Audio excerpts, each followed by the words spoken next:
وہ جو حاجت روائی کا دعویٰ کریں وہ بھی، اور جن کے لیے حاجت روائی کا اعلان کیا جائے وہ بھی، جو مشکل کشا بنے پھریں وہ بھی، جو ان سے مانگیں وہ بھی۔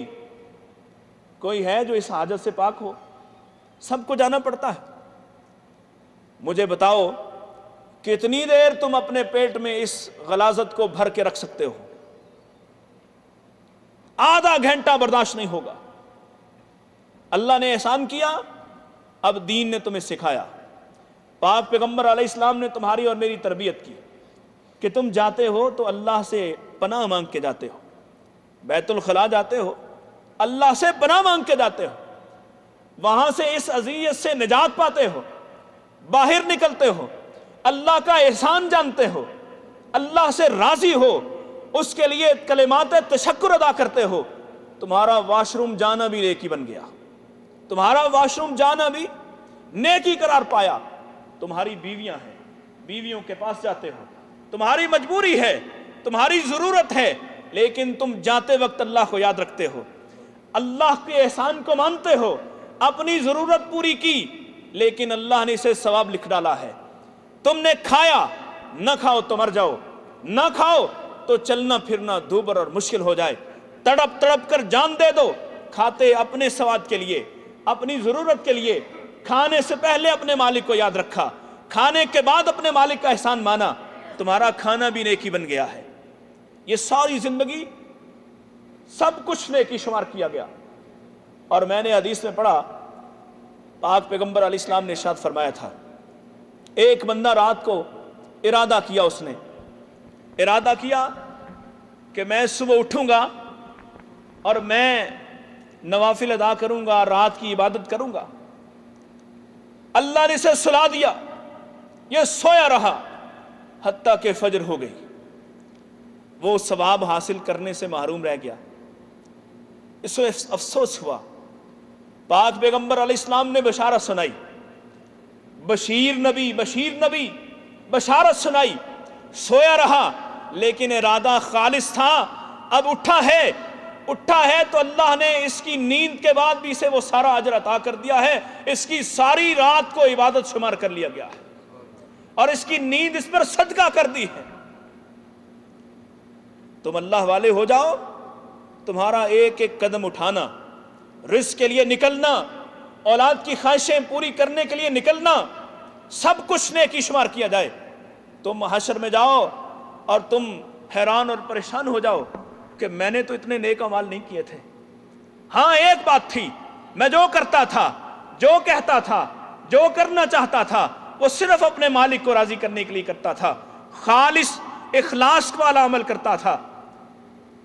اللہ اکبر۔ پہلی شرط اخلاص کی، اخلاص نہیں ہے، اعمال اللہ کے لیے نہیں ہے، سب کچھ ٹھیک ہے، طریقہ ٹھیک ہے، طریقہ ٹھیک ہے، ادا کرنے کا طریقہ درست ہے، وقت پر ادا کیا ہے، مثلا ابھی یہ نماز ہے، وقت پر آئے، تکبیر اولیٰ کے ساتھ نماز پڑھی، امام کے ساتھ پڑھی، جماعت کے ساتھ پڑھی، مسجد میں پڑھی، ترجیحاً پڑھی، اپنے کام کاج چھوڑ کر مسجد میں آئے، لیکن اللہ کے لیے نہیں ہے، کسی کے خوف سے ہے، کسی کو خوش کرنے کے لیے ہے، دوستوں کی روا روی میں ہے، ایک ہما ہمی میں ہے، سوچ کے نہیں آیا، ارادہ کر کے نہیں آیا۔ ارادہ وہ نہیں جو تم زبان سے کہتے ہو، ارادے تو اس سے ماورا ہیں، پیچھے ہیں کہیں، وہ جو تمہارے دل میں چھپا ہے۔ تم کس کے لیے کون سا عمل کرتے ہو؟ تم ماں کے قدم دباتے ہو، پاؤں دباتے ہو تو کس کو خوش کرنے کے لیے؟ تم بیوی کے سامنے شیر بننے کے لیے، تم گھر والوں کے سامنے فخر کرنے کے لیے، تم بھائیوں کے سامنے فخر جتانے کے لیے، یا اللہ کو راضی کرنے کے لیے؟ تمہارے دل میں کیا ہے؟ یہ ہے تمہارا ارادہ، یہ ہے تمہاری نیت، اور یہ خالص ہو گئی، اللہ اکبر، تو ہر عمل قابل قبول، ہر عمل قابل قبول۔ ایک عمل، حدیث میں آتا ہے، نبی صلی اللہ علیہ وسلم نے ارشاد فرمایا، ایک تمثیلی واقعہ بیان فرمایا، اللہ ایک بندے سے پوچھے گا، بھائی تمہارے نیک عمال تو ہیں نہیں، کوئی یاد کرو نیک عمال، کوئی نیک عمل تم نے کیا ہو، کوئی ایک عمل بتا دو جو تم نے خالص میرے لیے کیا تھا۔ وہ کہتا ہے اللہ آپ بہتر جانتے ہیں، آپ کو بہتر پتا ہے، میں کیا بتاؤں، مجھے تو کوئی اپنا نیک عمل یاد نہیں ہے۔ اللہ نہ کرے اللہ ہم میں سے کوئی ایسا نہ ہو جس کے پلے ایک نیک عمل بھی نہ ہو۔ اللہ پھر ارشاد فرمائیں گے سوچو، یاد کرو، تو یاد کر کر کے آخر میں ایک بات کہے گا اللہ دنیا میں دکاندار تھا، دکاندار، لوگ مجھ سے سودا سلف خریدتے تھے اور ادھار لے جاتے تھے، میں ادھار واپس مانگنے میں لوگوں کو تنگ نہیں کرتا تھا، اللہ تیری مخلوق کو ڈھیل دیتا تھا، پریشان نہیں کرتا تھا، اور صرف تجھے راضی کرنے کے لیے ایسا کرتا تھا۔ اللہ کے رسول علیہ السلام نے فرمایا، اللہ فرمائیں گے سنو، تم میرے بندوں کو ڈھیل دیتے رہے، میرے بارے میں کیا گمان کرتے ہو، میں تمہیں ڈھیل نہیں دوں گا، جاؤ میں نے تمہیں معاف کیا ہے۔ ایک عمل، ہزاروں اعمال نہیں، ساری زندگی نہیں، ایک عمل بھی اگر اخلاص پر نکل آیا تو سب کچھ ٹھیک ہو جائے گا، اور اگر اخلاص کے بغیر ہوا تو پیارے پیغمبر علیہ السلام نے ارشاد فرمایا تھا، الناس کلہم ہالکون، لوگ سارے کے سارے ہلاک ہوں گے، الا العالمون، مگر علم والے، والعالمون کلہم ہالکون، اور سارے علم والے بھی برباد ہونے والے ہیں، سارے علم والے بھی جہنم کا ایندھن بننے والے ہیں، الا العاملون، مگر وہ جو عمل کرنے والے ہیں، اپنے علم پر عمل کرنے والے ہیں، والعاملون کلہم ہالکون، اور سارے عامل، سارے عمل کرنے والے، سارے علم رکھنے والے سب جہنم میں جانے والے ہیں، جہنم کا ایندھن بننے والے ہیں، الا المخلصون، مگر اخلاص والے، جنہوں نے اخلاص پر عمل کیے ہوں گے، والمخلصین علی خطر عظیم، اور اخلاص والوں پر بھی ایک تلوار، بڑا خطرہ لٹک رہا ہے، وہ کیا ہے؟ ریا، ریا، دکھاوا، خود نمائی، خود ستائی۔ میں بات کر رہا ہوں، بات کرنے کا مقصد یہ ہے، اگر میرے دل کے کسی کونے میں، کسی گوشے میں ایک ذرا سا احساس ہے کہ یہ لوگ میری گفتگو سے متاثر ہو جائیں، یہ کہیں میرے بعد، میری گفتگو کے ختم ہونے پر کہیں اس نے بڑی اچھی بات کی ہے، اس کا انداز بڑا ہی اچھا تھا، یہ بڑا جاندار خطاب تھا، اللہ کی قسم ہے یہ اعمال برباد کر دیے جائیں گے، اور یہ میرا کہنا جو میرے لیے نجات کا باعث بن سکتا ہے، میرے لیے ہلاکت کا باعث بننے والا ہے۔ ایک عمل، اعمال کی قبولیت کی شرط اخلاص ہے، اخلاص اللہ کے لیے کرتا تھا، اللہ کے لیے نہیں کرتا تھا، اللہ اکبر، فلا نقیم لہم یوم القیامت وزنا، کسی اور کو راضی کرتا تھا۔ پاک پیغمبر علیہ السلام نے بتایا تھا، آپ ارشاد فرما کے گئے تھے، آپ نے سنایا ہے، اور انہی وادیوں میں سنایا تھا کہ حشر کے دن شہید کو بلایا جائے گا اور اس سے پوچھا جائے گا، بتاؤ تم نے کیا کیا ہے؟ وہ کہے گا اللہ، اور کیا کرنا تھا، جان بھی تمہارے لیے دی ہے، سب کچھ قربان کر دیا تھا۔ اللہ فرمائیں گے نہیں، تم جھوٹ بولتے ہو، تم اس لیے لڑا کرتے تھے کہ لوگ تمہیں بڑا بہادر کہیں، وہ ہو چکا، لوگوں نے کہا، لوگوں نے تمہاری داستانیں سنائی، اب میرے پاس ما لہو فی الآخرۃ من خلاق، میرے پاس تمہارے لیے اجر نہیں ہے، ایک تن کا بھی نہیں ہے، جہنم میں پھینک دیا جائے گا۔ اسی طرح سے سخی کو بلایا جائے گا، خیرات کرنے والے کو اور تختیاں لگانے والے کو، نقاب کشائی کرنے والے کو، جو دنیا میں چرچے کرتا پھرتا تھا، وہاں بلایا جائے گا، وہاں کہا جائے گا تم نے یہ دنیا والوں کے لیے کیا تھا، خود ستائی کے لیے کیا تھا، خود نمائی کے لیے کیا تھا، وہ ہو چکا۔ لوگوں نے کہا یہ خان صاحب بڑے اچھے ہیں، یہ چودھری صاحب بڑے اچھے آدمی ہیں، لوگ تمہیں اچھا کہہ چکے، میرے پاس تمہارے لیے کچھ نہیں ہے۔ تم نے روزے رکھے اس کے لیے، لوگوں کو خوش کرنے کے لیے، زکوٰۃ دی لوگوں کے لیے، خیراتیں کرتے رہے لوگوں کے لیے، میرے پاس تمہارے لیے کچھ نہیں ہے۔ مجھے بتائیں یہ کامیابی ہے؟ یہ کامیابی ہے؟ اعمال کی قبولیت کی پہلی بنیاد اخلاص ہے، مگر نہ اسلام کا دعویٰ عبث ہے، اسلام کا دعویٰ عبث ہے۔ اٹھائیے قرآن مجید کو، اس کا پہلا پارہ ایمان والوں کا ذکر کرنے کے فوراً بعد اللہ نے منافقین کا ذکر کیا ہے، بڑی تفصیل سے کیا ہے۔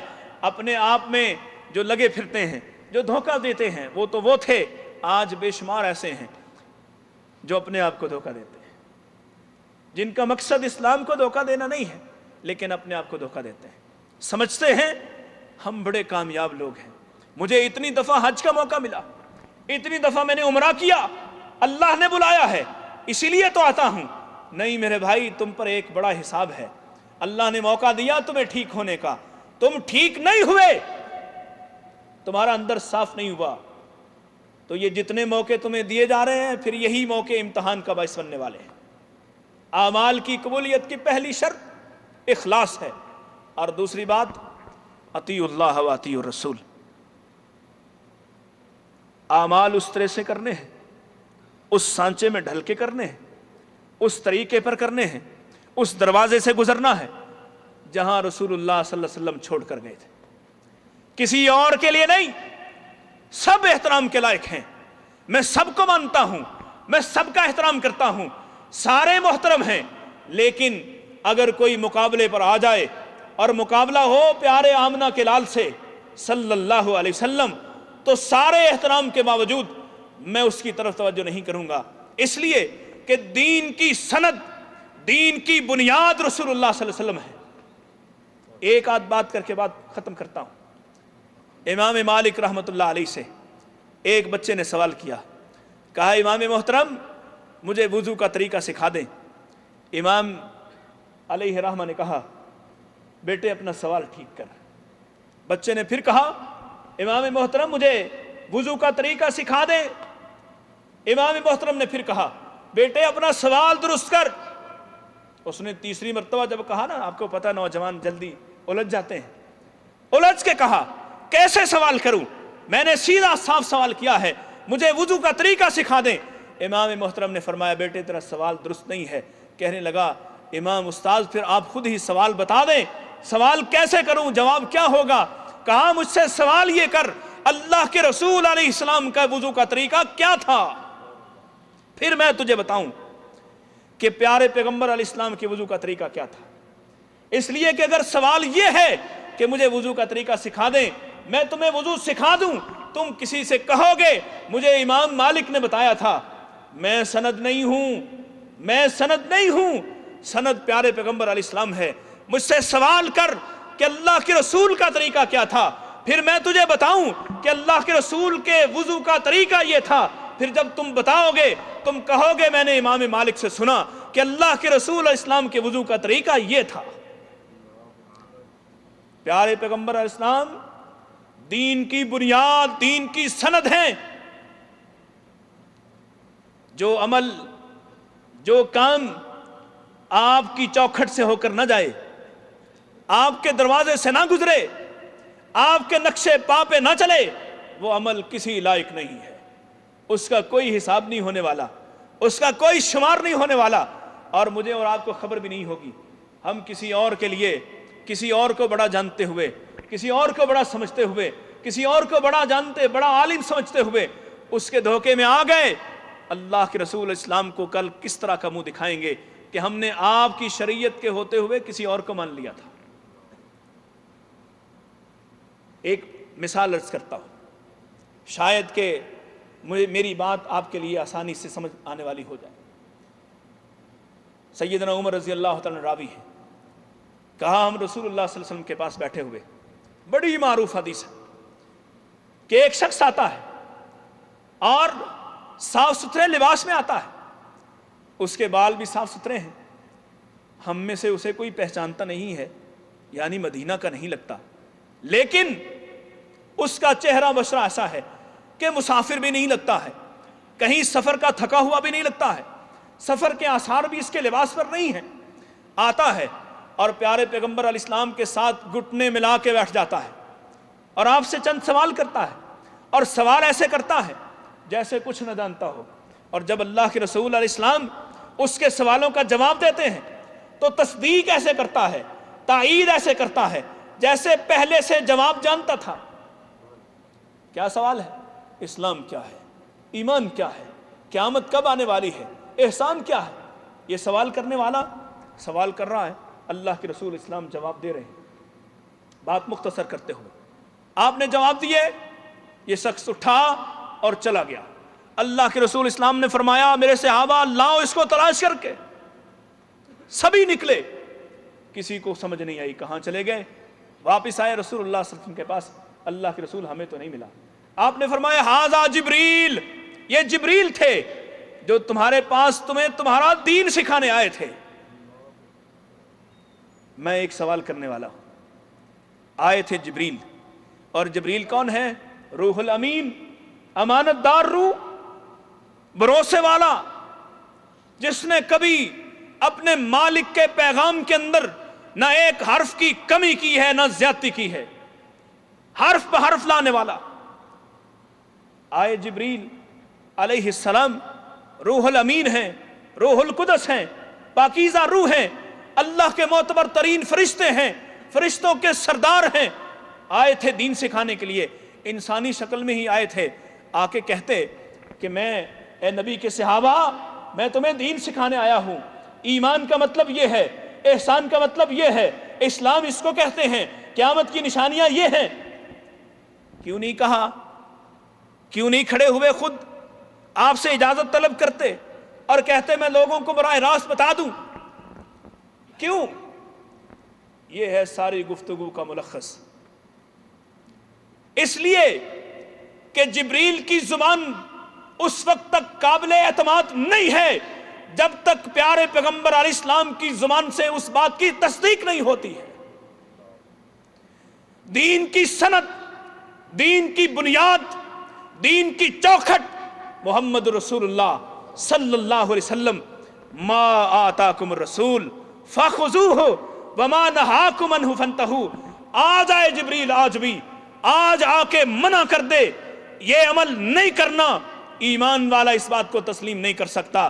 اس لیے کہ ہم اس بات کو مانیں گے، ہم نے وہ کام کرنا ہے جو فرما گئے رسول اللہ صلی اللہ علیہ وسلم، ہم نے اس بات سے رکنا ہے جس سے روک گئے رسول اللہ صلی اللہ علیہ وسلم۔ ہم وہ عمل نہیں کر سکتے، آنے والا کتنا ہی معتبر ہو، عیسیٰ آ جائیں یا سابقہ انبیاء آ جائیں، ہم کسی کی بات کو ماننے کے مکلف نہیں ہیں۔ رسول اللہ صلی اللہ علیہ وسلم کا کلمہ پڑھنے کے بعد آپ کے دامن کو چھوڑنا گوارا نہیں ہو سکتا۔ ایمان والا وہ ہے، ایمان والا جس پر امتحان آئے۔ یہ امتحان آتے ہیں، میں اپنی بات کو ختم کرنے والا ہوں، یہ امتحان آتے ہیں کہ ایک طرف برادری ہوتی ہے، ایک طرف قبیلہ ہوتا ہے، ایک طرف قوم ہوتی ہے، ایک طرف گھر والے ہوتے ہیں، ایک طرف اولاد ہوتی ہے، ایک طرف دوست ہوتے ہیں، ایک طرف محبتیں ہوتی ہیں، ایک طرف چاہتیں ہوتی ہیں، اور دوسری طرف اکیلے مصطفیٰ صلی اللہ علیہ وسلم ہوتے ہیں۔